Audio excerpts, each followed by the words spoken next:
everybody. It's the Weedcast with Kelly Riddle. So we had a couple, well, actually 3 more people scheduled that they have not showed up. So it's going to be the Kelly Riddle show tonight, probably. Are you excited, Kelly? I'm so excited. I mean, I just want to have it on the record that I was early, that I'm She here. 'Cause was. usually I'm the late one. So I'm really proud She of did you. great. I'm proud of you too. She did great. Usually people are showing up like a couple minutes before and then they have technical problems and then we're trying to figure everything out. But she was super professional. She showed up. Everything was working. Camera looking good. Everything's good. I'm going to go ahead and run this little piece of business here, and then we'll start doing a little bit of show. There's Ishqa. Now, for the serious part, and this is especially important given the topics we are going to discuss tonight, including anything related to High Tide LLC or Mo High Tide or cannabis in general. Do not believe a single word I say, or anything my co-hosts say. Do not believe anything my guests say, without doing your own homework and consulting with qualified professionals. Seriously, we are here to entertain, provoke thought, and to share our perspectives. We are not offering medical, legal, or financial advice. The world of cannabis, particularly in Missouri, is very complex, with evolving laws and personal considerations that can vary. The internet is vast, libraries exist, and critical thinking along with checking local regulations is your best friend. So, listen, enjoy, but always do your own research and consult with experts when making important decisions. Do not take my advice. I am only slightly informed.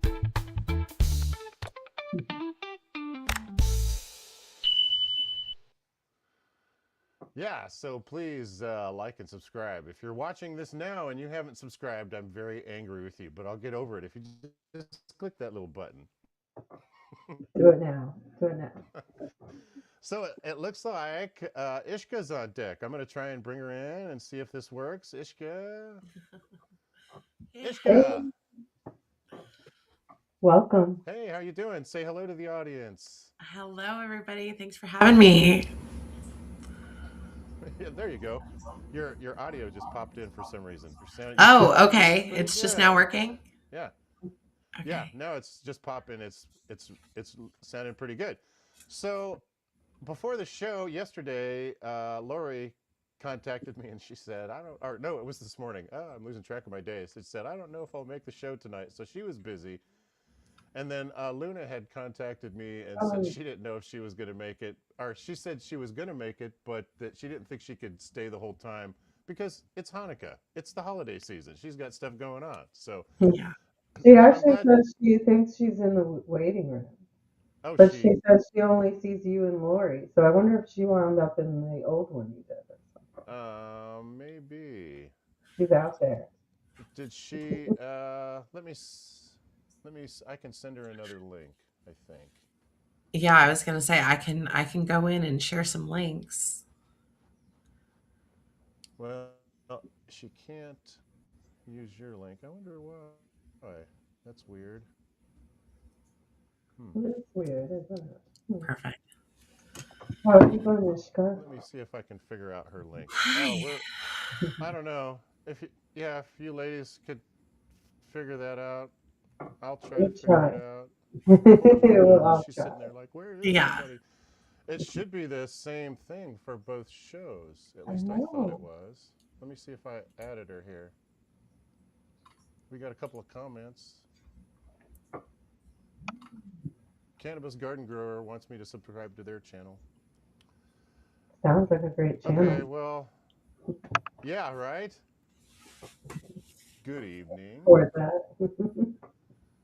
Oh, good evening, Okay, all right. Cannabis Well, Garden Grower.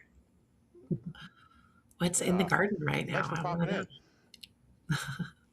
Right? So I have been remiss. We've been a little bit off. If you ladies could, I don't know, Luna, if you're watching, try and use the link that I send out in the calendar event. That's probably what she's doing. It should work for this show. I don't know why she's having problems. This EV Mux is a new streaming platform. I'm just getting used to it. It's my fault. so that We're working happens. with the kinks. Yeah. And we'll get you on next time, Luna, if you can't get in here. We're so sorry. Oh, Cannabis Gardner he's in Kansas City area where I live. Nice. Yay. Nice. Okay, so I'm going to introduce myself, and then we're going to introduce the ladies, and then we'll just get on with the show. So I'm Dave. Everybody knows me. It's the Weedcast. Thanks so much for joining. We have an amazing show on deck for tonight. We have 2 powerhouses from the cannabis industry. These ladies are amazing. I have only just met them last week, right? Was that last week? Oh, Gosh, I think it's been a little over a week now. At BizCon, the Yeah. first week of December. Yeah, first week of December, and I met them both at the same place, which was the Canna Joint for Luna's List. So Luna was doing an event there at the BizCon, and she invited me. Thank you so much for inviting me. And I want to say before we go on that that time that I spent at the Canna Joint at Luna's List was the most rewarding time that I spent at the entire conference. The oh, people I met and the conversations I had was very rewarding. I got to meet Ishqa, for example, my new best friend. And it was very nice. So I also wanted to say that if you were at that party, contact me at 573-818-9985 because I want you on this podcast. Everybody there was amazing. There was a lot of people I didn't get to talk to, and I'd love for you all to be on this show. Everybody I run into has an amazing. It's my theory that everybody has an amazing cannabis story, and I want to tell everybody's story. And so there was a lot of really interesting people there. There's two of them on my show tonight. Kelly, I'm going to go and let you do your introduction first. Kelly was she was large and in charge at the Canna Joint. She was running the show there, and she put on a really nice event, and I had a good time. And I'm going to let her tell the audience who she is and what she's got going on. awesome. Thank you for that great intro. So, absolutely, the Canna Joint was a dream come true. I had worked in the industry actually for MJ Biz for the past 5 years. So, this was my first time really being able to be out under my own new business, the Canna Joint. We're a brand marketing and events agency. We really cover the full spectrum from B2B to consumer events, and really try to do things differently, create memorable experience-based marketing.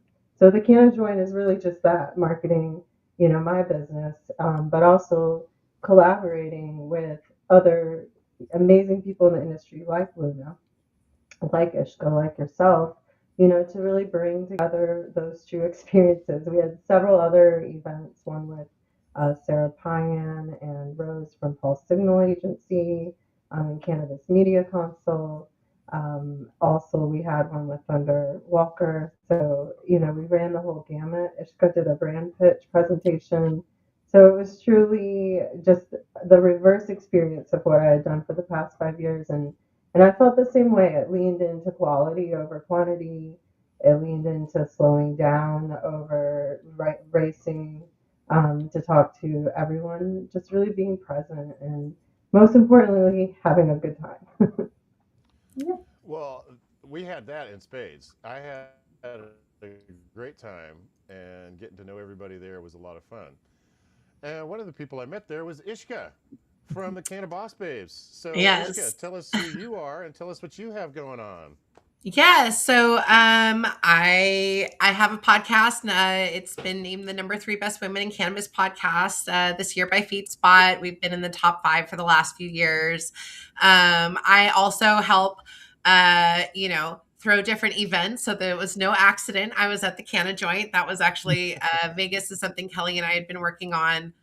Oh, Um, Not entirely all year, but Kelly, you moved really quick on that suite, and we started talking pretty early on that. She brought me in to do her first Canna Joint in New York earlier this year, and we love working together. So we continued to do that in Vegas. So that was no accident. Yes, I love you. But yeah, lots of really great people. My focus is always on connecting. It's one of my favorite things to do. It's one of the things I've been really blessed to do in this industry. I was surprised by it when I was the newbie, how many people I was connecting, and it's just something I've been doing the last 6 years. So whether it's connecting people with their audiences and community online through sharing of the stories, or if it's connecting people in person. That's one of my favorite things to do. let's see. The Mycelia group says, congrats on all the success in Vegas, Kelly and Ishqa. Thank you. Oh, So, thank thank you for commenting. I appreciate that. Always like and subscribe. If you're watching, please like and subscribe.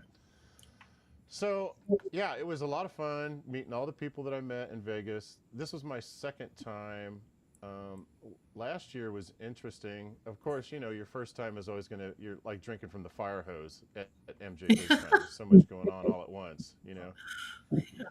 So this year was a lot better. I got invited to a couple of private parties. The Canna Joint was one, and then Luna invited me to the other party for the Singular Vape launch Nice. event that they did, and that was also amazing. If you were at that party, call me 573-818-9985. I want to talk to you. I want you to be on the podcast. So yeah, I met a lot of people at that event also that I want to be on the podcast, and um, I think now is a great time to kind of just get into it. I think we're going to go ahead and do the random questions that I had set up, and for the ladies that aren't here, we'll just ask your questions if you're not here on your behalf. Does that Okay. sound good, ladies? Sounds great. Let's go. Okay, all right. So I got this cool random topic generator thing here that I prepared beforehand. Let's see here. Ooh, look at that. So I got the roulette wheel here. We're going to go ahead and give her a spin and see what happens. Uh,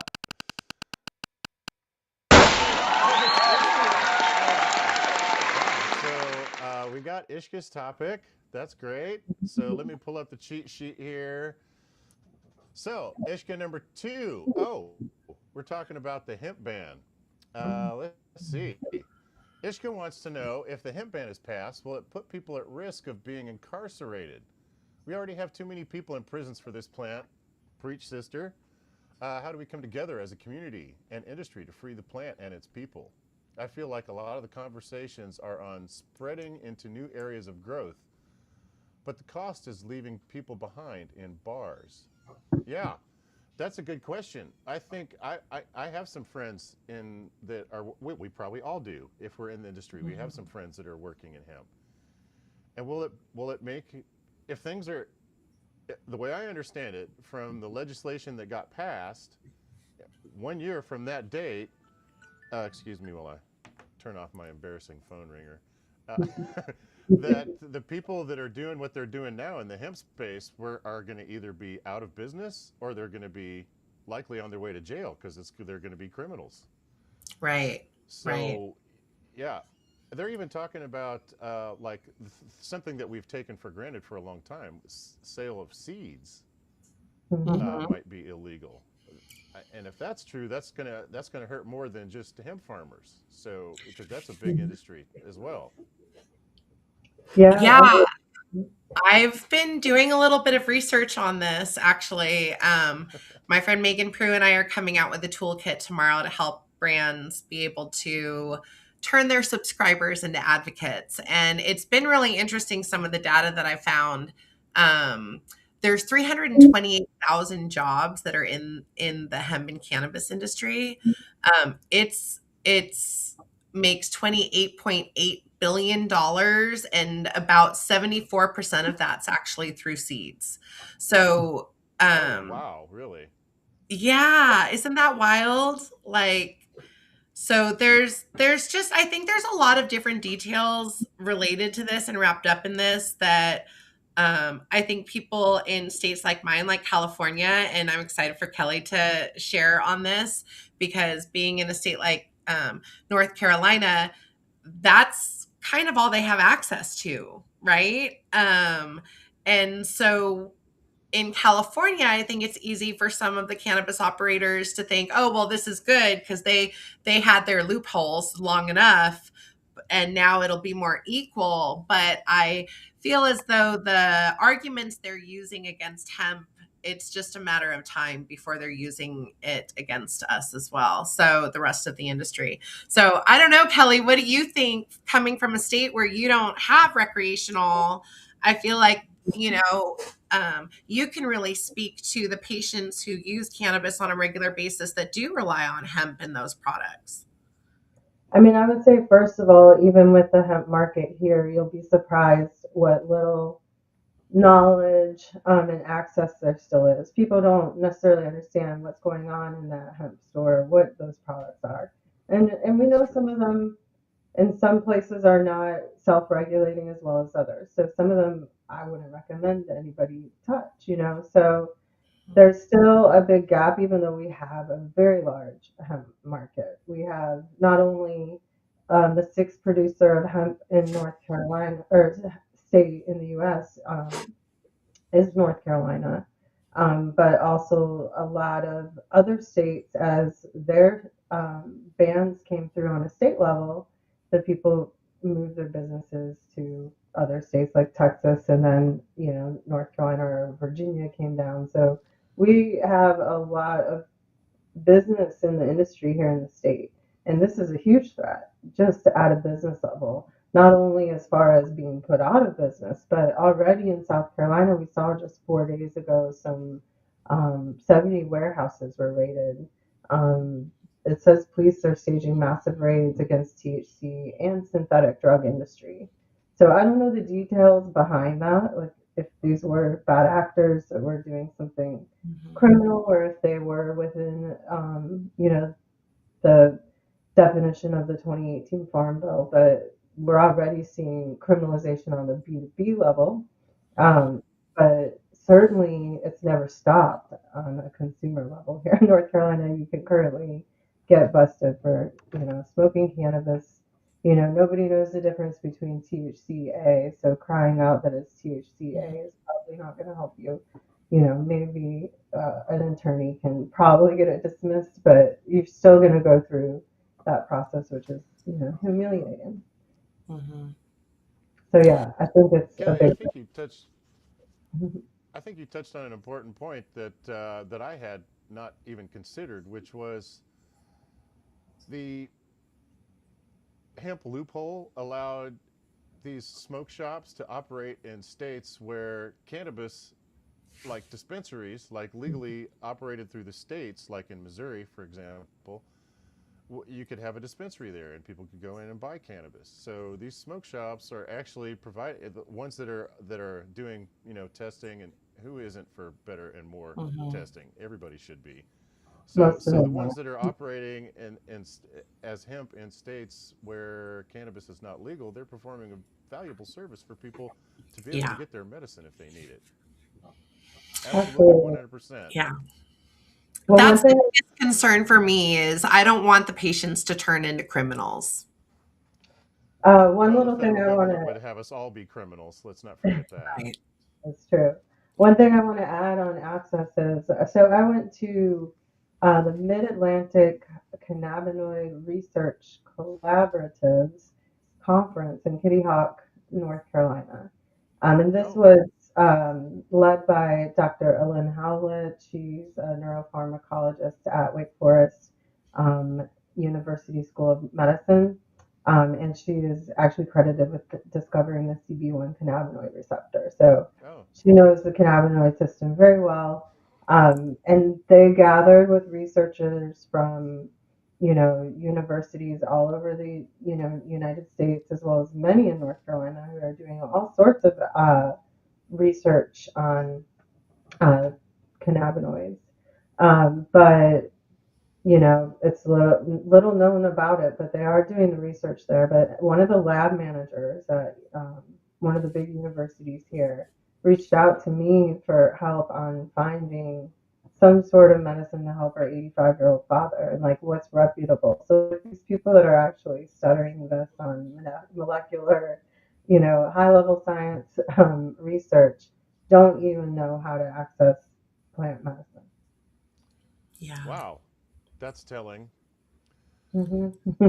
I That mean, it's still not mandatory that it be taught in medical schools. So there's a lot of people in the medical field who are, more stigmatized than actually educated on what the plant can do and how it can help. There's so much fear within that industry to be associated with it at all, in that they'll lose their license or their ability to work, that there's still a lot of hesitation to learn more, and certainly even more so to then implement it or advocate for it. So there's still very few people that are doing that work.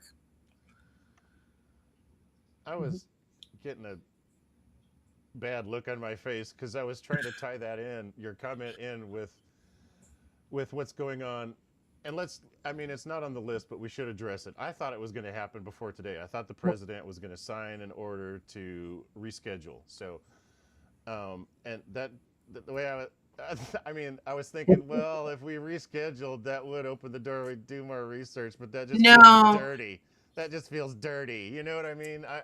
I'm not for it. Yeah, Let's talk that's about not that. really gonna help in the way that I think. I think a lot of people are trying to focus on that as far as rescheduling goes. But one of the things that's come up for me in conversations in the last year in regards to prescriptions and cannabis, and more so even in just the last few months, are people who are on prescriptions that save their lives, whether it's blood pressure or another serious ailment that causes them to be on a prescription, right, in order for their body to run healthy, are being told that if they use cannabis, or even I heard one yesterday, psilocybin, which now apparently they have a blood test for, or someone's being told there's a blood test for. I don't know. We still need to learn more.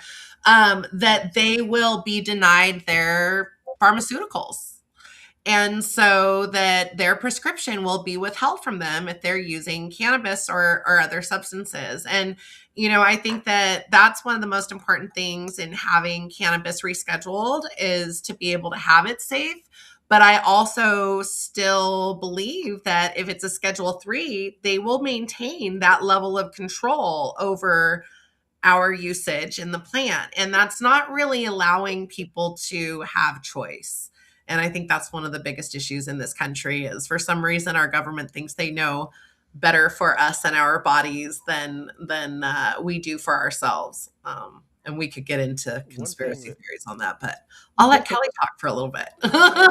thing that well, I wanted to mention that one thing that I heard somebody say about the rescheduling, and to speak to what you were saying, is that one thing that could come from that is, if we do reschedule, is there might have to be a pharmacist in every dispensary to That's dispense the actually something medication. I've been predicting for 2 years, is that if it goes to Schedule 3, that how they will take out the little guys is by requiring that they have a pharmacist on staff while they're open. Here in Long Beach, we're open from 8 a.m. to 10 p.m. We fought during the pandemic to expand our hours a little bit, made up 5 times the tax the city was asking us for in doing that. So if you are fighting with your city council people and they want more money, add more hours. You'll do more business. But one of the biggest things that came with that was That's just awesome. the cost, like of Yep, of yep. sorry, I just lost my Pharmacists are train of not thought. cheap. They make The good Yeah, money. the cost of it is, yeah. And so um yeah, it's really getting into dangerous territory when you think of, that's probably what, at least 3 pharmacists to cover 7 days a week and 12 hours being open. You That need is at a least 3 that week, if not 4. and They that make on average, what, let's say $200,000 a year each for that. So then that's 8, say you need 4. That's, you know, $800,000 that you're paying for staff, when taxes here in California, it's already 36%, which is, I've been saying for 6 years, is more than overhead is in any other industry I know. And that's just the tax. right, yeah, yeah. I don't know. I think that's, yeah, I do. I believe that that's how they'll move to take out the little guy. I That's hope just I'm gonna wrong. I'd love to be wrong. that's just I gonna make really your am okay cannabis more being wrong. expensive. It's just going to make But your cannabis more expensive if that happens, because that's a cost that the business has to pass on to the consumer. I yeah. think a lot of Kelly, brands have merged to including hemp products. If you've noticed, major brands from Cheech and Chong to cookies, they expanded into the hemp industry for a reason, because that's where people are able to make a profit, a reasonable profit, because it didn't have, it still has a lot of issues. It's not easy, a lot of the same barriers, but it didn't come with the excessive taxes. I do personally think rescheduling, especially with how long these systems and processes take, could be a real setback. I'm definitely team deschedule. I think for it to be anywhere more than alcohol or tobacco as far as regulated seems preposterous to me with what we already know about the plant. And we've known for many years. So that's kind of my concern with it, and as far as when it'll happen, I mean, yeah, like we've been fooled way more than 3 times now on these announcements. I think it just, takes longer, and who knows what will happen, but I'm concerned it will be a setback in some ways. Yeah. I think For sure. rescheduling also still allows for people to be criminalized for it. If you think about interstate Yeah. commerce, right? So that's one of the big things people get excited about with rescheduling is, oh, then we can ship it from state to state. But you have to remember, like, the way that our government works is there's, they pick three favorites, and those people can ship state to state. And then not everybody can. So I think it's interesting. I think it's interesting what's happening to us. One of the things that popped up in my head about this ban was, even just smoking my vape in the car. And I know I'm not supposed to, but like, I use my cannabis when I'm out and about and shopping, and I have social anxiety. So it's managed. But my weed helps me. So when I'm out and I'm having to shop and be around a lot of people, certainly this time of year, I want my vape with me. And I was smoking it in the car a week ago going, oh shit. They will have then just cause to pull someone over, right? Because if they've banned the nicotine vapes and then they ban the hemp vapes, then there's nothing that we should be smoking in our cars when we're driving ever. And so then that's like a whole other form and way that they can now criminalize people. Definitely. So Yeah, for all for us white sure. people that aren't brown in the country that ICE isn't after, now you can come after us for a new reason. How about Oh, that one? hey, let's. Uh, okay, so let's talk about. We kind of skipped over the stuff that I wanted to cover at the beginning, which was we have a friend, Penny Lane, that is doing. She's if you're in the cannabis industry, you know Penny Lane. She's Yeah. another powerhouse in the cannabis industry. She's done a lot for the cannabis industry. She's Mhm. always at events, and I was at with her. I did the event we did at Doobies when Waxy Brown passed away, and Mhm. we tried to help raise some money for that. And she's always trying to help other people. Right now, she's in need of help. There's a link in the description. Yeah. She's had some unexpected medical problems and in a very bad way. I think she's still in the hospital, which is expensive, even just being in the hospital, even if they're not doing Mhm. anything. So she's if you can contribute, please click that link in the bottom.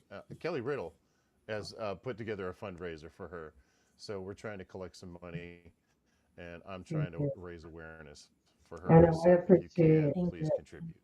so much. Yeah. I mean, Penny she would give her, you know, last dab to you, like she is just such a person that cares for others and looks out for others in this industry. She is the plug. I mean, she connects so many people selflessly. So I just appreciate, anything that you can do. We know it's the holidays, but even just a few dollars makes a difference.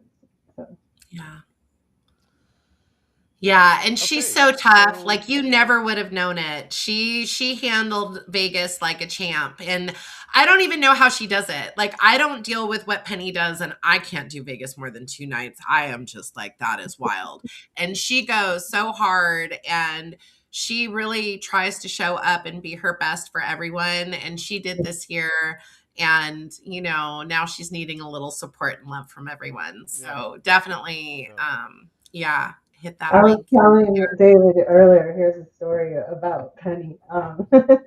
So moments before Luna's list went off, the person who was supposed to be dropping off the dabs for the dab bar that we had, assembled, just something fell through and they couldn't make it. And I looked at Ishqa like, gosh, what do we do? And she's like, call Penny.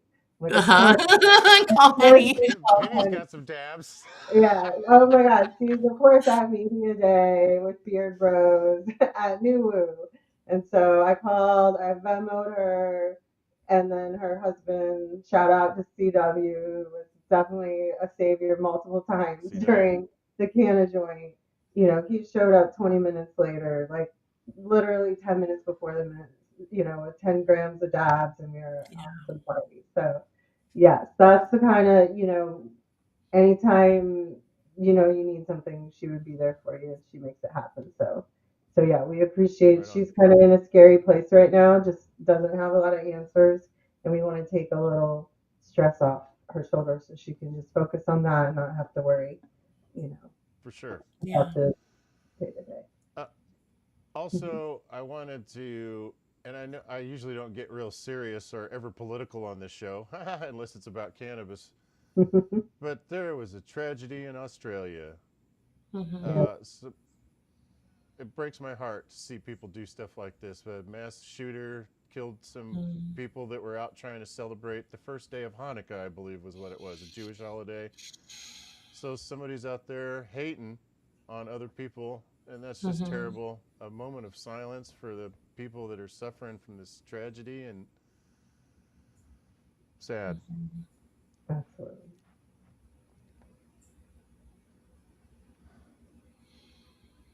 Okay, all right. Moment of silence.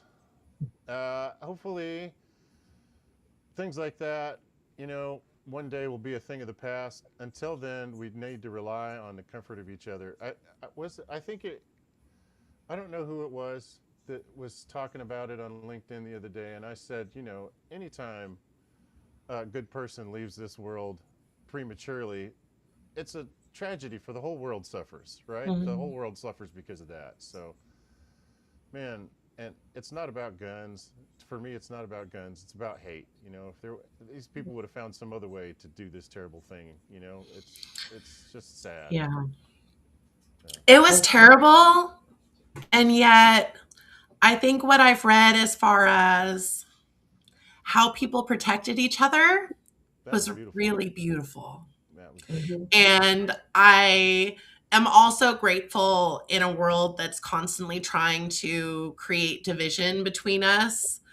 I kind of love that it was a Muslim man who went and saved the day because at the end of the Shout out. That day, was beautiful. we're all That was human, beautiful. and no matter what our beliefs, we all have a responsibility to take care of each other as fellow humans. And that was one of the things that I was just so blown away by, right? Like strangers using their bodies to protect other people's children, and lifeguards going and running through the bullets to be able to save their other lifeguards and help. And so many people came together in that moment, and it's incredibly tragic.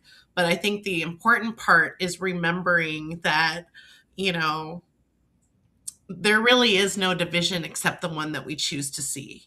And so that when we can come together, and same thing with this, you know, hemp and cannabis thing, like it's the same plant.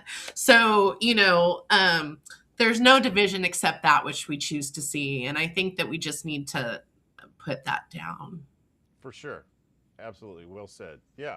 And that was a shining light in an otherwise horrible tragedy that a Yeah. Muslim, you know, it could have been anybody that jumped in there. Thank God that somebody Mhm. jumped in, but that it was a Muslim person that kind of put a shining light on a otherwise horrible tragedy to Mhm. help us to also to remember to love our Muslim brothers and sisters as well. Yeah. We're all brothers and sisters on this planet. We all Yeah. have to try to navigate this thing together.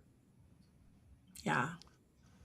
Yeah. Absolutely. Oh, wow. My good friend Samantha, the realtor's on here, and she is giving a big heart to everything we're saying. So thank you, Samantha. Hi, Samantha. She's been on the show several times. Yeah, she's great. I think after that, I'm going to go ahead and I'm going to talk about this singular vape device. Let's open this up. I'm going to do a giveaway, and I'm not even going to do a random drawing. I'm just going to give this to the person that's been chatting the most so Oh, far. I think So, deserved. so So this is the new singular vape device, right? It's modular. Let me take this out. This is like a pin type thing. You see, and you can see there's Oh, like an empty cool. hole there in the top. It's very So pretty. it's magnetic. It is. And these are all modular and you can get different form factors. So here's this thing here, I'm trying to hold stuff up for the camera so I can see it and the audience can't see it. This is a 510 cartridge adapter. So you just snap this in here and it's just magnetic and you screw your adapter in the top and you're good to go. And this one also came with another a pod type. So when you want to switch from one to the other, you just do that and you're Wow. ready Nice. to go in the new device. And so these also come with, and I'm only showing this because this is what I have to show, but you can also get these with cartridges, right? And they're either ceramic or stainless steel, so you get the right product for your vape. And you can also swap those between, and they come from like half a gram all the way up to 4 grams, like huge cartridges. So, Nice. yeah, if you want to get one of these, or if Four you're grams sound interested like a in, hemp market thing, Dave. right? We're always coming full circle with that hemp conversation, aren't we? So I got this, and I'm going to give this to the cannabis garden grower for being active in the chat and participating. Thank you so much for being on the Yeah. show. And message me, and I'll get this out to you. And I'll even make sure it comes in this nice little smell-proof bag. These guys at Singular, I went to their party. They were really fun. They were really amazing. They have a really cool product. This product solves the problem for me that I hate about disposable vape cartridges, which is, Kelly and I were talking about this before, is you smoke that cartridge and then you throw it in the trash. And that's a lithium ion battery that somebody probably manufactured with slave labor, Yeah. in another country. China, I think that most of that lithium comes from China or Africa. So, it's in horrible conditions. And then somebody just smokes their weed and throws that in the trash. It's awful. It should be a crime against humanity. This solves that problem because you can use this over and over again. I love this device. I'm a big fan. So thank And you it for looks solving really that cool. problem. Awesome. All right. Okay. So, I thought we were going to get through a bunch of questions. We're halfway through the show and we've managed to do one question so far from the list. We got so many questions to get through. Let's do another one. That first one was fun. It was a deep question. That was a good one. That was a good one. Oh, if you thought that was a deep question, oh yeah, wait till you see what Kelly's questions. If we get one of Kelly's questions, oh my goodness. Dave.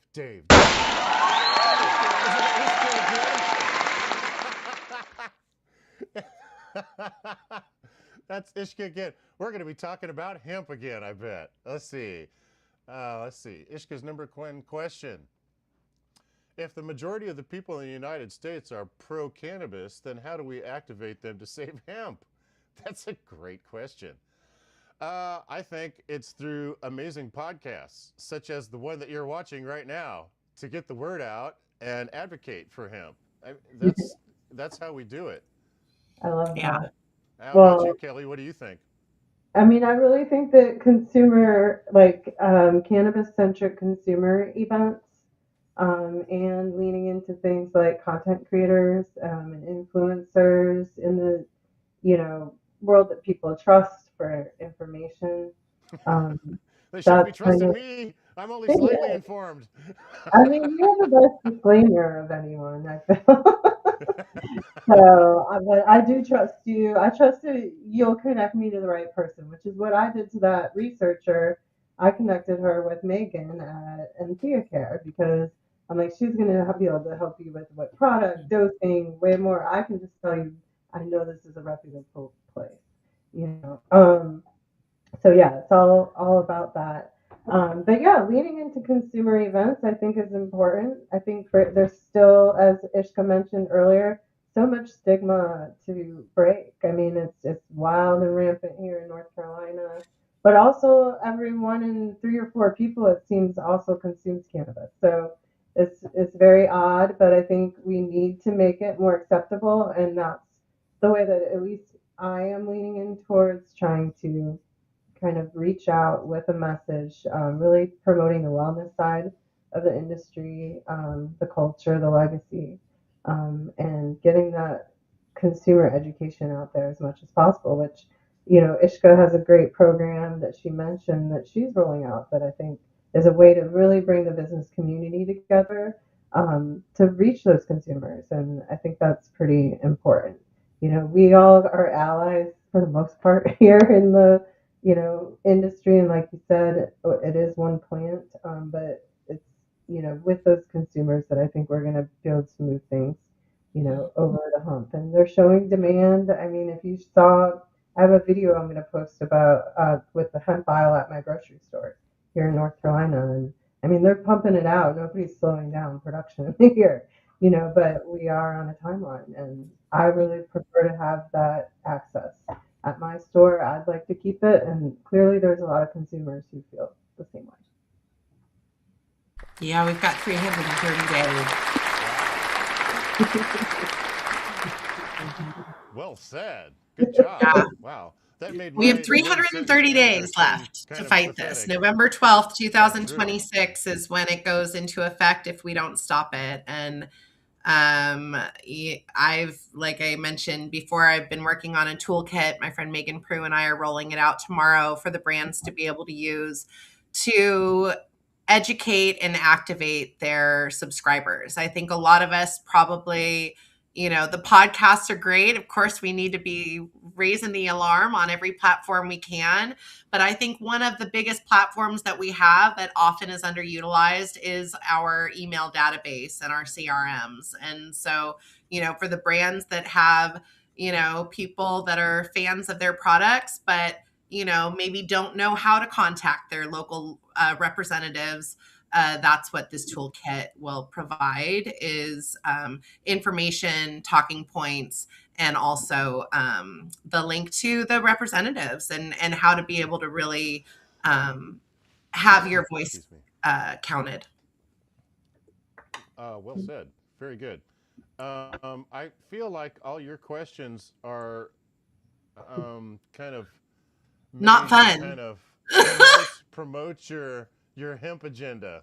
I'm starting to No, get it's not. Actually, I didn't know when you asked me that. I didn't know that I was going to do it. I came back from Vegas really happy to see everybody, but also really frustrated with how much work there is left to do and not knowing how to do it. Kelly knows. We spoke over the weekend. I was like, on Sunday morning, I woke up and I was like, I have this idea. I have to get this out. We have to activate as many people as possible as soon as possible. And for me, I do a lot of email marketing for different clients and things. And so knowing and seeing what these databases look like and how many people are in them, to imagine if I can create a toolkit that we can all use with our 10,000 followers, 5,000 followers, 7,000 followers, what does that add up to? And so, no, it wasn't designed that way. It was really on my mind and bugging the hell out of me. And then after I sent you those questions, I got to work. So I'm actually still finishing it right now, but the bulk of it has been done in the last 3 days is what's happened. Because I can't just sit there and ask questions on a podcast, yours or my own, without also doing something. Kelly knows this about me. I'm always, I always laugh. I wake up and I'm like, I have so much work every day. And it's like, I'm the only one giving it to myself. No one's making me do this, but I'm really passionate about making sure that we all have the tools to be able to make a difference and make an impact. That's why I'm here. If I didn't want to make an impact, I would be in any other industry. Sure. Usually before I do these, like I like to have my normal format is an interview style, right? So I'll have one person, then I'll have somebody that was a guest formerly to come on as a co-host. So I'll invite former guests to come back as a co-host to kind of help me grill the new victim, right?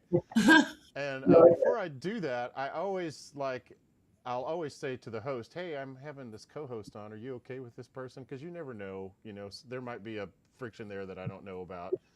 But I didn't even do that for this show. I was like, everybody was at the Canna joint. If they have a problem, they'll be able to get over it. I figured that this was going to be a good dynamic for this show. You ladies all seemed like you were all friends anyway, and I was That's for sure. I know we've I mean, Ishqa, I met. I actually a funny story at MJ BizCon. I brought one of my favorite initiatives I've ever done there was in um, bringing 40 tons to the Oh, conference floor and nice. getting the opportunity to, then share that with other businesses affected by, incarceration and cannabis. So, they really do the bulk of the work. I just really advocated for it and was able to get it activated on the show floor. And now they're 3 years running. So that first year, we did a prison letter writing campaign and generated over, I think, 1,500 letters on site that people wrote to prisoners currently incarcerated and put in a mailbox. And at the very end, we poured them all out. And me, L'Oreal, Corvain, we all picked a card out of the pile.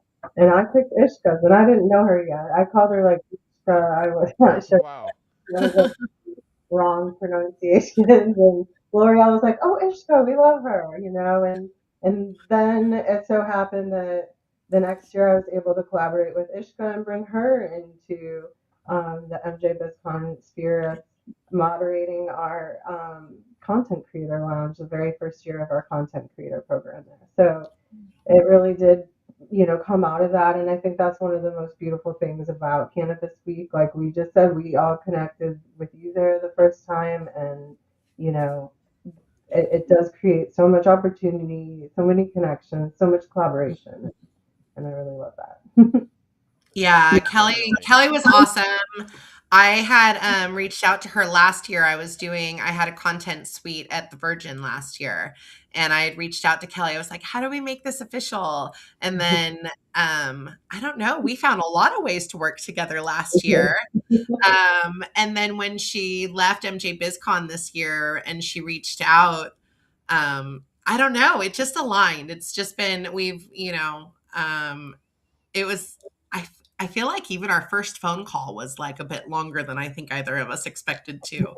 So we have a lot of fun and a lot of plans and love doing things. I always say Cannabis Babes, the name for me, it breaks stigma in that we get high and we get shit done, rather than the lazy stoner stigma. And Kelly's definitely one of my babes that loves to get high and get shit done with me. So it's a lot Nice.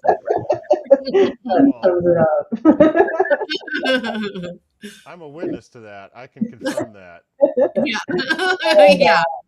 yeah, I Yeah. do want to add the event at Revelry. Ishka really, collaborated both events. We were working hand in hand, but it was really, I set out to come away from event not feeling exhausted and burnout like we do in Vegas. I Mhm. really wanted that event to be a retreat like experience. And seeing what she had put together with her content suite, I mean, I couldn't do it with anybody else. She was not only the best, but it really came from her idea, what I wanted to build. So I was just thrilled to have her as a partner. We collaborated with several other people, including Lulu Cohen from Rogue Arena in New York. Love the New York market, all the shows there. Revelry was amazing. Hall of Flowers is a client that I worked with on marketing strategy, so seeing them come to the New York market was incredible. And I'm excited. I've spent a lot of time on the West Coast, and I live on the East Coast here in North Carolina. So, I think there's a lot of success stories out there. It can be there's a lot of, negative things going on, not only in the world, but our industry. It's tough right now. Everybody's hustling, Mm. it's harder to get investment. But there's some real bright spots out there. And I think, seeing New York change in the past year is definitely one of them. Yeah. I think that right now we are living in that. You've heard that old Chinese curse, may you live in interesting times. I feel like we are living in interesting cannabis times right now. You know what I mean? There's so many Sure. things changing. But when I was talking to people that were in the hemp space, and of course, that's a topic of conversation. What's going on with the farm, the loophole the hemp loophole. Most of them are not panicking. Most of them are like, we knew that this wasn't going to last forever, and a lot of them are already prepared to pivot to something else or do something else, or they're fighting it or whatever. So hopefully, something will happen between now and next year to prevent that from going through the way they have it worded right now. Yeah. I I think mean, that'll. I think it is I scary for businesses here in North Carolina. I think there are certain people that are certainly higher up the ladder and maybe have the ear of policymakers a little bit more. And Sure. that's one standpoint to be at. But as a small business owner, a lot of these hemp producing, companies, they're definitely worried about what this is going to look like and, what caps could, cause. Like the wording in any language could trap us into something that's not sustainable. What does the regulation look like? So I think there's a lot of uncertainty. I don't think, but I do think that people do have the general consensus that something has to be done, because this is literally going to put so many companies out of business. So I am hopeful Yeah. as well, but like definitely not relaxed about it. Yeah, I think that whole everyone's hoping is what's wrong. I as someone who's in California, medical cannabis will be 30 years old here next year. And our compassion programs are dying. And so when I look at things like that, it's because compassionate cannabis has been left through SB 34 to be rolled out by the dispensaries, and the dispensaries don't have the capacity. So the people who are suffering the most are the patients, which means that even in states like California, where there is recreational cannabis available, if they can't afford it, if it's not accessible to them, then they need and rely on hemp. And so I've worked with a lot of different nonprofit groups and have my own. I have a compassion group. What we're finding with the compassion groups is we need more volunteers to run them because the shops just cannot. So again, I think when it comes to hemp,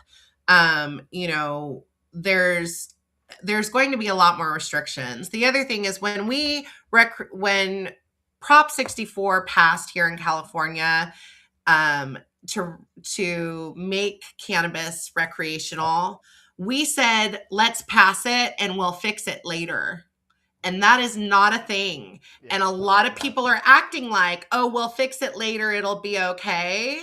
And I think that's a bit too cavalier of an attitude to have. And this hope is too cavalier an attitude to have. I think if we see anything in this country right now, the squeaky wheel is the only one getting any kind of grease, and that we really do need to stand up as people and let our legislators know that this is something important to us and it's something we need. And so I want to encourage everyone to have your story ready to share, and look up who your representative is to share it, whether you use my tool or not.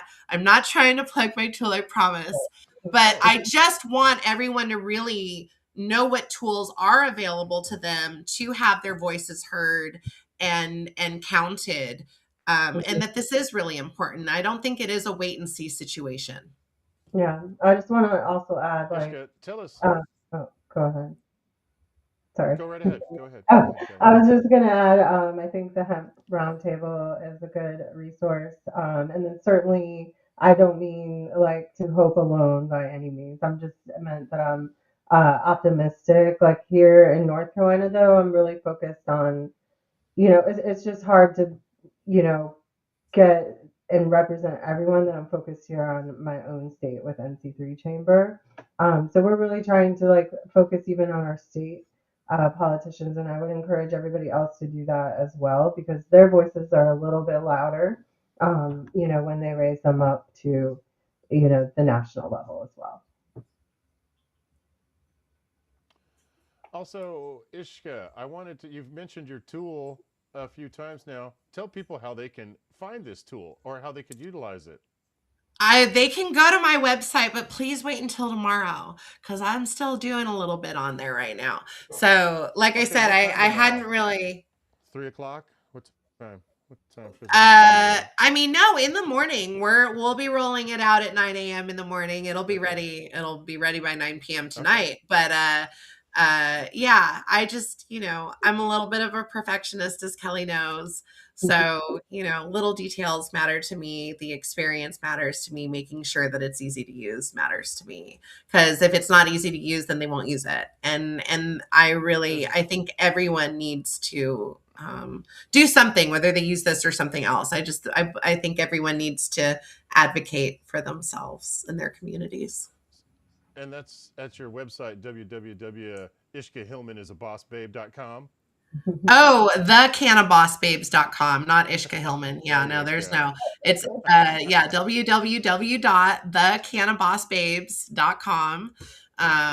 And there's a page up at the top. It says, 2026 hemp access.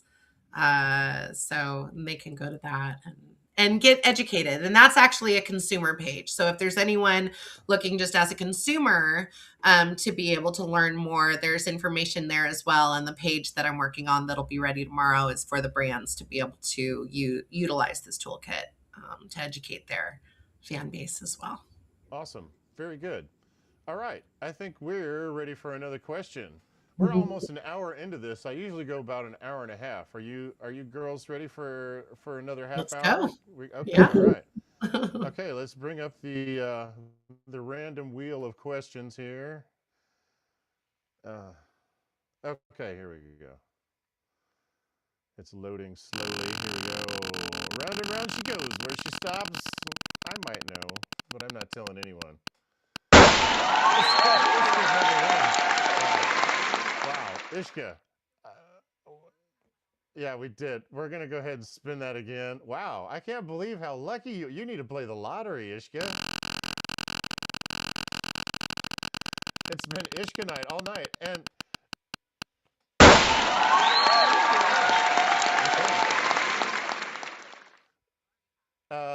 Laurie did not submit any questions, so we have to spin again. We have to spin again.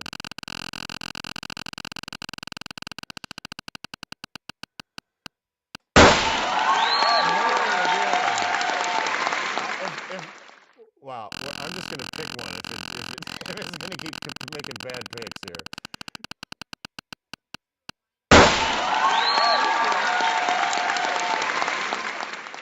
Yeah, Luna's got some good ones here. Oh, this is something we've already kind of talked about, so we can get into this. Safer vaping and the future of inhalation tech. A decade inside vaping innovation and hardware safety, coatings, lab standards, global regulations, chemistry basics, and what real consumer protection should mean. Wow, I'm sorry that she's not here to speak to this because it sounds like she had something to say.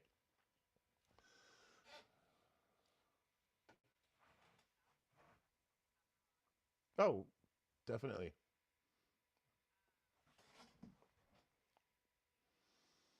I feel like it's under attack because it doesn't smell, so they can't control it in the same way, right? Like if they smell it, then they know what it is and then they can prosecute. But with vaping, it doesn't smell like anything, so it doesn't look like you're doing anything you're not supposed to. I think that that's one of the issues that they have with it. But also, I've had a concern with vaping this whole time, replacing cigarettes, because that's what it did first, right? Was it replaced the nicotine in the cigarettes? And I feel like anytime you make something that's not good for you easier to ingest, Yep. there's gonna be a downside somewhere. And now we're finally saying that it's been 30 years that these vapes have been out on the market, which blows my mind because it doesn't feel like that long, but that there's scientific research and medical research now that is showing what happens to the lungs after that much time of vaping. And it's not good. Like they're not able to breathe on their own is what they're saying. Now, knowing what we know about what they say about cannabis and other things too, I don't know who did that study. I don't know who funded that study. I don't know what they were trying to find with that study, right? Like that's the funny thing about data is you can look at it a lot of different ways and a lot of the times the ways you want to rather than the way you should. But yeah, there's a lot involved there. Kelly, what you got? Yeah, I mean, I think I can speak a little bit to what I think Luna would say because I hosted a LinkedIn Live and a YouTube, and I can share the link later with Vape Safer Coalition, which she's a part of. And what they're really trying to do is create standards. I think they would say not all vapes are created equal. I know the vape crisis was a big thing back here in North Carolina, and the products were unregulated, coming from a market where you didn't know where you were getting, and that was causing major issues. I think landfills is another. So Vape Safer is more about bringing together some of these major players and uniting to make sure that things are progressing in a positive way. And I think you see products in different ways they're made, from the distillates to resin to rosin. Like I think there's the carbon filters by Moose. Like there's ways to kind of help because I've experienced my own, like I'm not sure about vaping or even dabbing sometimes, and those have helped me tremendously, even with just, smoking anything to feel like not as much as impacting my lungs. So I think, having standards, having a coalition that kind of brings everybody together for that good, for evolving things, I think is really great. I think without that, and anything goes isn't where we want to be. But also, I think, if it isn't something that's on the market, people will probably be getting it another means. So I'd like to see them succeed, and I'm interested to learn more as they really are evolving as a new organization. Right on. Okay, well, I think that as far as vaping goes, it's important to know your source, right? So get your vaping products from a reliable source. So Joe Bob's gas station down on the corner might not be the most reliable source. I don't know what kind of testing Joe Bob is doing on the products Mhm. and how concerned he is with consumer safety, but that probably is not going to be my first pick for a vaping device. Secondly, the future of vaping technology is right here with a That's singular right. device, right? I really want to see more of this type stuff where we're not just throwing the old device in the trash. More Absolutely. solutions like this. I really hope, I don't know if it's the future of vaping technology, but I hope that it is. Mhm. So It looks there's, really cool. I know yeah, it I think so. I think so. All right. Well, we have actually entered into the 1 hour mark, which is the pants optional portion of the show, where where we kind of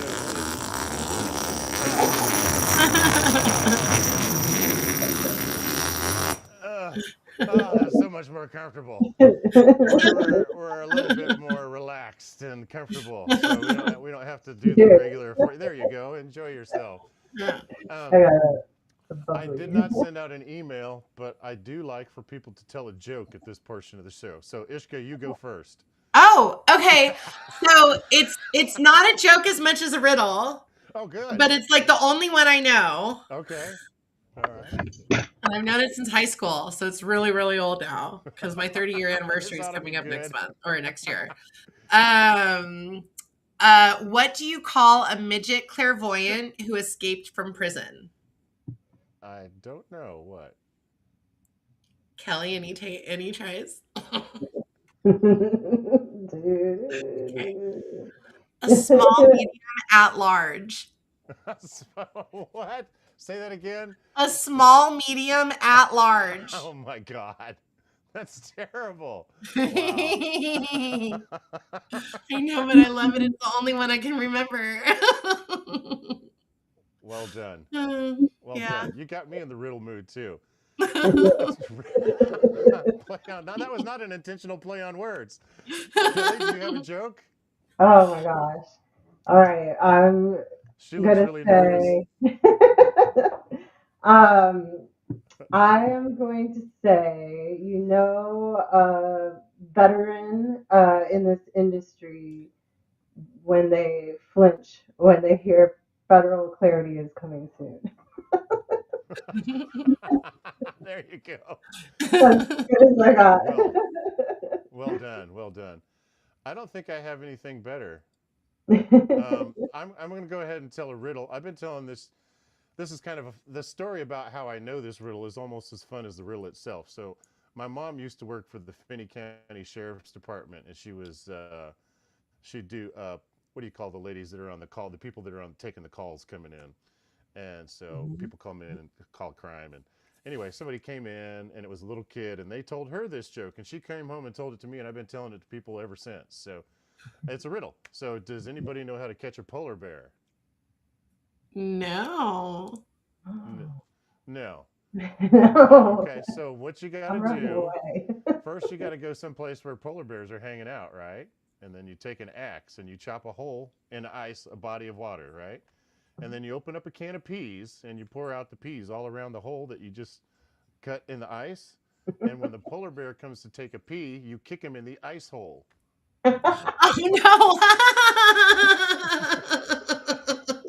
That's cute. I was where it was going. How fun did she have coming home and telling you that? That's awesome. I know. I know. I I love all these riddles. I don't know who that person is, but I hope I've probably told that joke 1,000 times. I hope I've told it so many times that I've told it to somebody that's told it back to them again. I hope that joke has gone full circle. We expect to hear it on the I next love that joke. episode. Well, speaking of the next episode, it's going to be Ishqa. Ishqa and I are going to get into it next week on the show. So, Ishqa, I hope you're ready for that. I'm ready. Let's go. All right. I'm I don't know always what we'll ready. talk about Kelly this week. knows. She's ready to go, Oh chomping at the yeah. bit, always Hmm. ready for the next thing. You Right know on. us podcasters, we can talk. We got to get into it. You know, when I first got into this, I didn't realize, I thought, well, I'll just be talking to people. There's a lot to learning the craft of doing podcasting. There's a lot more. I Yeah. mean, we make it look easy after we've been doing it for a while, but there's a lot to it. Yeah, Yeah, there I is. was telling you earlier a few of the LinkedIn lives. Like one time, so I used to do this Super Bowl LinkedIn live every year, and I would have former Super Bowl champions or NFL players who were in the cannabis space on. And the first time I decided to do Super Bowl trivia, and it was actually supposed to just be the athletes competing against each other, but I had so many technical difficulties getting on that I had to like create a new Zoom. And me and Demi Hinton, who was my social media manager at MJ Biz, were getting everybody scrambled back on. So the screen was still up for people to join. And then all of the audience signed on. And so like we all played the trivia. And I was like, wow, that was way more fun Yeah. than I had planned. So For sometimes sure. the hiccups, work out to be better. You know what? I'm going to ask one of my questions. I'm not even going to spin the wheel. I'm just going to ask one of my questions that I had on Let's do it. deck. My question number 4. Apparently, I stopped right in the middle of my thought. What is the best path forward for? And then I didn't finish. Okay, That's so we'll do a different one. What is the worst thing that is happening in dispensaries right now? Taxes, not getting Ooh, paid, people not getting paid. I think that's the biggest thing. I took a friend of ours, June, into a dispensary the other day. She lives somewhere where not everything is as accessible, and there's a certain product she was looking for while she was out here. And so we went, looked online, found the dispensary that had it, went into the dispensary, and I thought, yeah, I'll take you in there and I'm sure I'll find something I want and just go in and grab. And I did not find a single thing I wanted, and it was really grim. And so the selection was bad, and it really just got me thinking, like, is it because they're not paying their bills? um and that is actually one of the biggest issues here in California, is people just not paying their bills. And so then as a result, the brand's not being on the shelves, and the shop's not doing as much business, and the traditional market is thriving, and it's not how it's supposed to be. And so that's, I think, why I have such a big concern in regards to this ban, is because I feel like watching how business is being operated just on the cannabis side, right, the licensed cannabis side, it's not confidence inspiring. hmm. Kelly, do you have thoughts?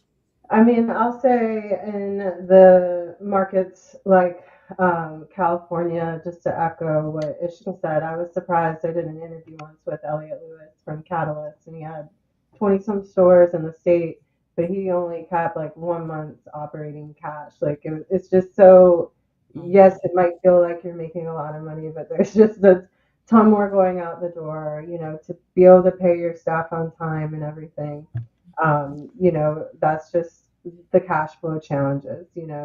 And I would say also barrier to entry. We see a lot of these social equity licenses taking years to get an online, yes. The amount of money then that gets sunk into paying rents when you can't get your doors open to be Mhm. gaining any revenue, the predatory Wow. lending, I could go on. Oh my God. People that know my I'm usually having to explain this to people. And wow. Oh, I found my people here. Wow. You already know my pain. Wow. it's ugly. It's ugly. I was on a subcommittee for social equity after the first year that Long Beach had it, and only one out of 87 applicants made it through. And our first call with that subcommittee for the city, their response was, well, only one wanted it bad enough. Like they were not, that's willfully ignorant is the term I use when talking about the government Wow. and government officials, because you know better than that. Like, that's a broken system that only one made it through. But they really do want to stay stuck on that. Oh, it's to eliminate the bad players and the people that don't want it bad enough. But really, you've created barriers to access to people who have had barriers to access. So, yeah. I would love to see a social equity village at BizCon next year so I connect with other social equity license recipients. I think there's a big value in learning from what other people are doing and what's gone wrong and what's gone right. Maybe a round table. Well, I mean, that is kind of what 40 Tons has done the last couple For years sure. with their area is bring Hmm. in other social equity operators. Queen Mary was there and had a booth last year. Chronic, Orlando, he has a dispensary out here, a couple things going on, but he's made sure to show up at MJ BizCon. I think what makes it difficult is just again accessibility. Like if you're a struggling social equity brand, that's not necessarily the ROI for you to it's a lot to go to Vegas. It's a lot to go and stay there that week. We were, fighting rooms with the Amazon and the It's rodeo expensive. people. It's expensive to get around if you don't live there and have your own car. It's and then it's expensive to be on the showroom floor, whether you're just, even if you get a free booth, you still have to pay your people. So Yeah. I feel like, there needs to be less barriers to access even in that Oh, and in shows like that as well. And I'd also like to yeah. see them at the front, not in the back where they stuck the LGBTQ and the indigenous people like they did this year. So, Um, Okay. because what does that do for you if you're in the back and no one can see you there? Right. yeah. I would like to I, speak quickly to the topic at hand. What's the worst thing that's going on in dispensaries? I would say here in Missouri, probably consumer confidence. There's a lot of Mm. people that are going into the dispensaries and reading the labels and don't believe what's on the label because of recalls and other things that have gone on. And mhm. plus, their competition. There is a fierce competition for the legal dispensaries with the underground, not necessarily all the underground, but also the caregivers and the other people that are growing their own medicine at home, and they're like, I wouldn't Mhm. buy, they have loud voices, and they're like, I wouldn't buy that stuff in a dispensary. So I think here in Missouri, a lot of it's consumer confidence. And Mhm. how do you fix that? Well, you got to have a good brand and keep it around for a while. It seems to me that out here, a lot of times, a product recall or some shenanigans will be found out, and instead of fixing the problem, they rebrand or they sell.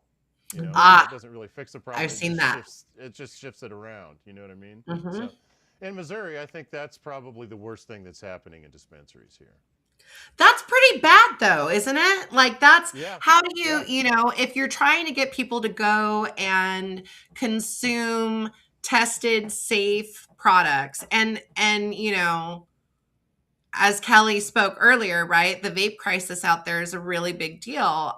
It was here too, but I feel like almost less so because there is access to actually licensed tested products, right? So hmm the more that we have hmm licensed tested products on the market, the less the kids are going to be smoking the icky ones because they're going to steal mom's out of her right. purse instead, you Yeah. know? Um But boy, there are a lot of recalls. yeah. I mean, that was one of the things when I first entered the space 6 years ago. That was one of the big pushes, right? Was with having cannabis be recreational. Was how do we now get everybody to stop going to their trap shops and or buying from the neighbor and buying in the shop and supporting this industry, right? And really, what it is consumer safety. Hmm. That's the button to push for that one. Yep, for sure. Yeah, and there's a even a Facebook group out here. I don't know what it is. I'm not a part of it, but it's like some group that's claiming that all the dispensaries in Missouri have mold in it. All the Oh products have mold. no.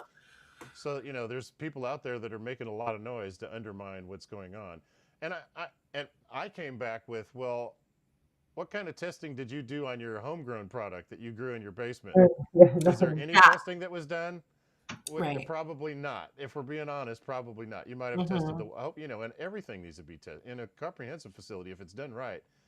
The Hmm. water's tested, the growing Yeah. medium's tested. They're constantly on the lookout for bugs and Mhm. rodents, and they've got risk management strategies to deal with that stuff. And if they're doing it Yeah. right, which hopefully they are, it should be a healthy product for consumers to enjoy in the end result. I've Yeah. smoked a lot of good weed from Missouri. So there's some people getting it right there. I think before we're done here, we ought to. We've done everybody's questions here except Kelly. Don't get my hemp one. Oh, okay. Oh no. Yeah. I think I worked some of my questions Oh, in already. oh, I like this one. Kelly, number three. Why creator-led experience does outperform traditional trade shows? Yes. Well, I Hmm. I like I would love to mentioned. get your take on that, ladies. I mentioned I've worked on the large scale in the industries, and we were also just talking about, retailers and brands like being on a show floor like MJBiz, which is B2B. I think a lot of these brands need to reach consumers. So leaning into creators who already have an audience, a trusted audience that tunes in to what they're talking about. They tend to be really good educators. They're creative and fun enough to capture an audience and keep them engaged. So really having that collaboration with creators is something that I've built a lot of my success on at MJBiz. We launched our first content creator program there after years of running around trying to get all the social media content myself, which you've seen how big it is. I mean, imagine. I realized I needed an army. And, we had done a lot of collaborating with different people, just being, in the event space, whether you have your speakers that are going to collab, everybody wants to collab with them, like, because then you gain that mutual reach. So I think that was something I saw the power of, even things that you wouldn't expect. Like I did a video series and collaborated with Hollywood Undead, a band that is more in sort of the heavy rock, heavy metal space. And we gained a ton of followers from international cannabis stores, which I didn't even realize what a big following they had overseas and what a big, tie to cannabis because they had different cannabis brands. So, we gained measurable reach in the international market, by just telling the story.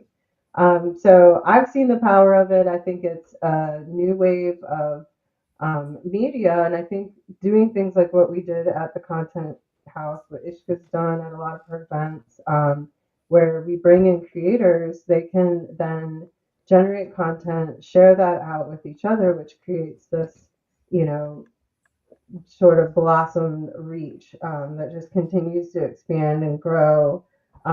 where you can lean into all these different markets. And one of the beauties is people from all different walks, like, and, getting to reach all different audiences, because I think that's very important in cannabis. So that's kind of where I was coming from with it, is you get that extra boost of reaching the consumer market, and you get to support the creator commerce. But Ishka, I know you got opinions.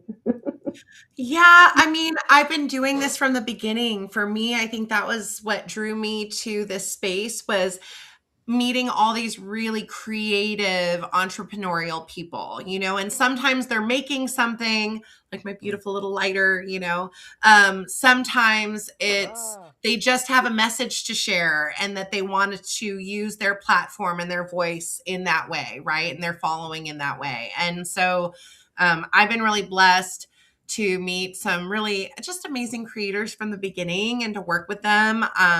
I've been doing for the last 5 years an annual event called Babes in the Bay, where I've brought together content creators, videographers, photographers, models, influencers, and brands for a free day at one of my favorite places here, just to create, just to collaborate and create and see what comes out of it, and it's a fun little day at the beach in the summer, right around my birthday. So it is kind of a birthday party, but that's because I hate birthday parties. Like, don't be all about me. I want all my people around me doing what they love the most, because then I get to really experience that and see all this content from it. And so, yeah, it's really powerful when people can come together and just organically see how they align. And it's been beautiful. Like I said, I've been doing it 5 years. I have so many people that come up to me. They're like, I've connected with this person and we've been working together ever since. Or, it's just, again, it's the connections, and then I'm a creative. So I love to see the content that they create together. It was really awesome being able to have one of my favorite photographers I love to work with, Lily Karoom, the real paparazzi. She came out and she captured the Canna Joint suite in Vegas, and it was stunning. And then another incredible photographer, Lindsay Ray, who worked with us in New York, and being able to see, Kelly knows we're so in love with this community and the people in this community. Like, they're so incredible. Dave, it's awesome what you do and what you dedicate your life force for. And I just feel that all the people in this industry who are, we're all sacrificing something to be here because of how much we believe in this and how much this plant has helped us. And I just want to elevate that as much as possible. So when they're creating together, and then all I have to do is like, here, look, world, this is who we are. That's the most beautiful thing in the world. That's what keeps me going. Well, thank you for that. Great question, Kelly. A lot of Thank you. times, I don't see it. I don't.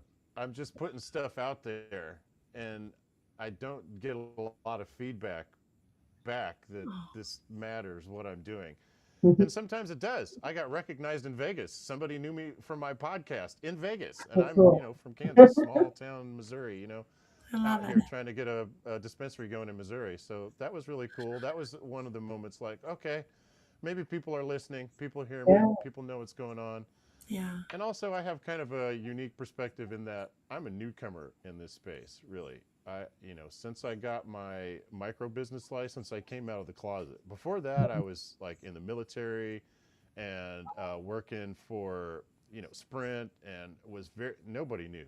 I didn't tell anybody about my cannabis use or my cannabis problems. So just Mm-hmm. coming out in the last couple of years, it's been, like I said earlier, it's been like drinking from the fire hose. And a lot of people are saying that they go to the MJ BizCon or these other places and the parties are, they're sick of all the parties. Man, well, if you're going to party, then you probably missed the point. I Yeah. went to both of these parties and I wasn't there to consume or get messed up.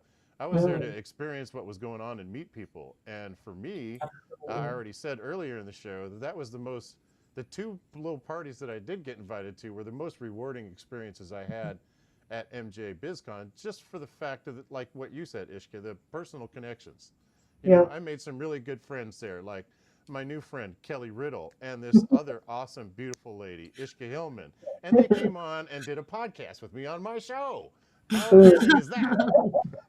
I think you hit the nail on the head too with experience. I mean, I think creating experiences, things like mind share, that memory. Like we're always going to remember when the fire alarm went off during the Oh pulse my at the cannon time, joint. Kelly. And we had some girls that, they Safi and Anna, they whipped into action so fast with some pillows, Oh and yeah.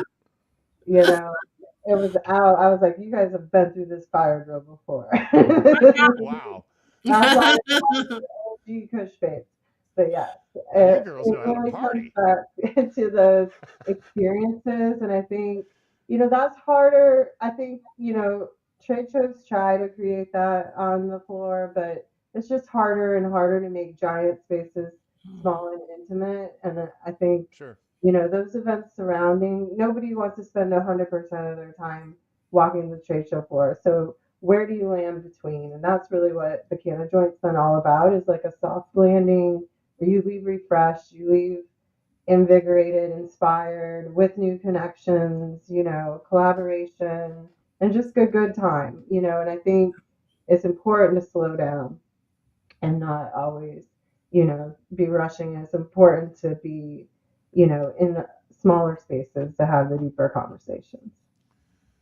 So, from my experience, if you're going to get invited to any of these parties, definitely go, but don't go to try and, smoke as much cannabis or drink as much tequila as you possibly can. I think you're missing the point if you're doing that. There's so many, you don't want to be off your nut when you're trying to make connections with some important people in the industry. You're going to miss your opportunity. Yeah. So, Well, I've always heard of these crazy parties and all the people, but honestly, in all my time there, it's just not the rooms I've been in. And people come with intention. It's business. Same thing with Hall of Flowers. I remember walking in the first time there, and I'm like, it's just literally like trick or treating for cannabis. Like coming from a state like North Carolina, I yeah. was just really blown away. I love working with those guys. I love what they're doing. They're all about, curating, a space that's comfortable for the retailers and whatnot. But everybody is there to do business. It might look like they're consuming a lot, but this is the industry that people live in day in out. They aren't, acting off their rocker just because they, consumed a little THC. Right. Yeah, I think the best events are those that are more intentional. Kelly mentioned Hall of Flowers. Out here in California, we also have the Network Show, which has been for the last 4 years strictly brands and buyers, and that's it. No one else has been allowed. So all these other suppliers have been wanting to get in that show, man, because there were 300 exhibitors this year, and it's been a fat no, and the guys are really strict about it. But they, as a result, they've launched now a new show for the supply chain, and so I think it's, I think things like that are important, and I think that's also where you find your success is in niching down, and any good marketer, Kelly, right? Like we'll always tell you, you got to niche down, and there's this urge in cannabis, maybe because it's a new industry, or maybe because it's, you know, we won't say that part out loud, but that everyone just wants sales. Like I don't care. Everyone's my customer. Everyone's my customer. Not everyone's your customer. Not everyone's going to be your customer. The more you niche down and you speak directly to who your customer actually is, that's when you start really getting that flow. Kelly and I we've ranted about this one before, of like the importance of, the people that want to be like, I just want to sell my weed to everybody. But your weed's not for everybody. It can be the best weed in the world, but it's still not going to be for everybody. I do love to see all the For sure. Yeah. innovation over just a short period of time in the space too, with different product types. I think that's something that's exciting and still tons of room to grow, with different categories. But yeah, I agree with the sentiments too. Like, And I think that what people are looking for is different, and consumer education to a target audience is probably the best way to go for a product. Agreed. All right, ladies, we're coming up on an hour and a half. It's time to start winding things down here. I wanted to say my apologies to Luna, who tried very hard to get on the show tonight, but due to some technical difficulties, we couldn't make it happen. She'll be on the show again. No worries there. I'd love to do another show, same kind of format, but where we all bring our significant others. That would be I don't fun. have one. Can I bring my cat? Yes, your most significant other. Yeah, I should say Okay. your MSO, your most significant I'll other. find one of them. Yes. Yes. Definitely. Yeah, for sure. If your cat is your most significant other, I'd love to meet your cat for sure. 100%. I'm always seeing these people, famous people or celebrities, or and I'm always wondering what their, what's their spouse like. For me, I'm always curious about that. Who are they married to? What are they interested in? I don't know. So Maybe it's creative. just me. I also want I'm too busy. remind I work. everybody that I Ishqa work. is going to be our guest next week. Oh, Ishqa is going to be the guest next week. Yes, I'm excited for that. Ishqa is going to be our guest next week. So, yeah, me too. This is going to be fun. So, if you want to learn more about Ishqa from the Cannabis Babes, next week at Tuesday is going to be your chance. Kelly has not signed up yet, but that is number one on her to-do list as soon as she gets done with this podcast. We talked about it earlier. I think she thought she already signed up, but got busy Yeah, and I was like, forgot. did I not? I was mulling over a few dates. I think I'm going with January. Right? Yeah. There's no. Ishqa got the last December date, right? 2 days before Christmas. That's going to be a blowout episode. I didn't think anybody was even going to pick that date, so I'm glad somebody got it. Well, Dave, Tuesday's a great night for podcasting. That's when I do mine. And starting in January, I'm booked. So December was what you get for me because I'm booked.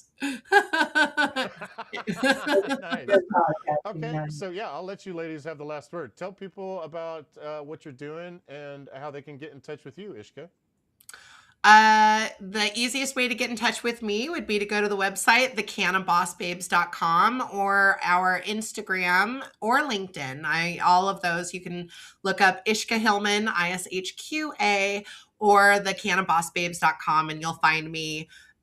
We've got a lot of fun little things to do. Like I said, I like to stay connected with the community. I've got a Christmas tree or a Christmas lights walk planned for this Thursday evening, which we have an edibles company, Kana, thank you, Kana, sponsoring. So I get to go walk around with some of my friends and go look at Christmas lights for a couple hours. And we've got an online group connect sesh on Monday, where I may have mentioned we can sing some naughty Christmas carols because I don't know the good ones.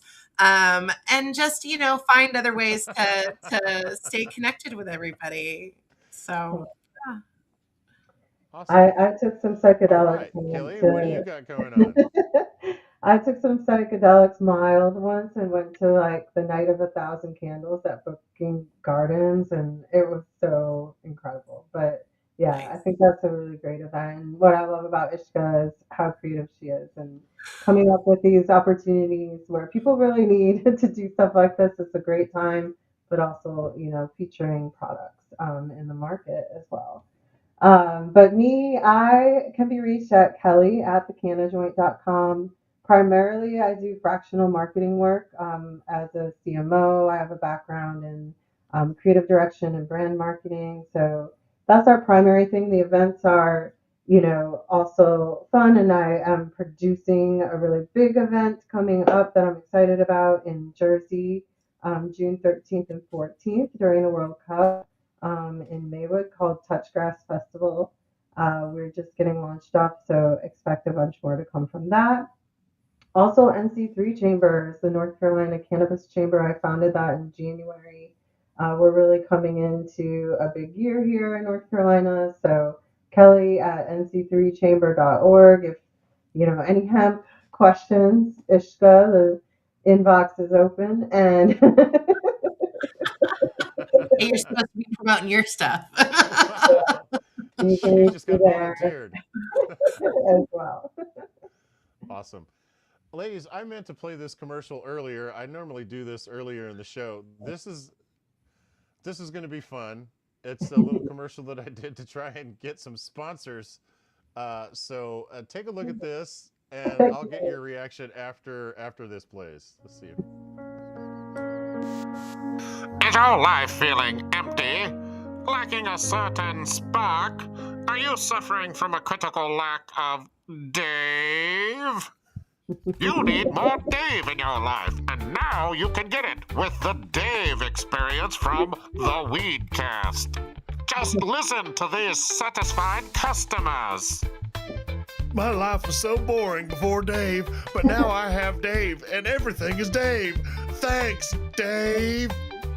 That's right. With a sponsorship on the Weedcast, you can get all the Dave you can handle. Dave will talk about your brand. Dave will promote your event. Dave. But seriously, if you have a brand or a service in the cannabis space and you want to get your message out to our amazing community, I'd love to partner with you. Sponsorship on this show is a direct line to a dedicated audience. Oh my God, I need a shirt. Cannabis. I love it. It's really good. I need to do merch. I really need to do some merch for that. What do you think, ladies? You like it? Did it resonate with you? I love it. I need a shirt. I really like. Are you selling them? I think we need shirts. Get more Dave. I need to get more Dave shirt. Yeah, for sure. I need to start doing some merch for sure. I'll get on that tomorrow, in fact. I like the People have said they like storytelling. I like the storytelling. I like the content-driven approach. Nice. It fits right in with. Fits right in with Dave's wacky personality. Okay, I think that wraps it up, ladies. Thank you so much for being on the show. I really appreciate you ladies coming on, and you can look forward to seeing these ladies on the show again in the near future. Can't wait. So thanks so much for being here, ladies, and we'll see you again on the next show next week. I'll see you next week. Ishqa. Take care, everybody. I'll tune in.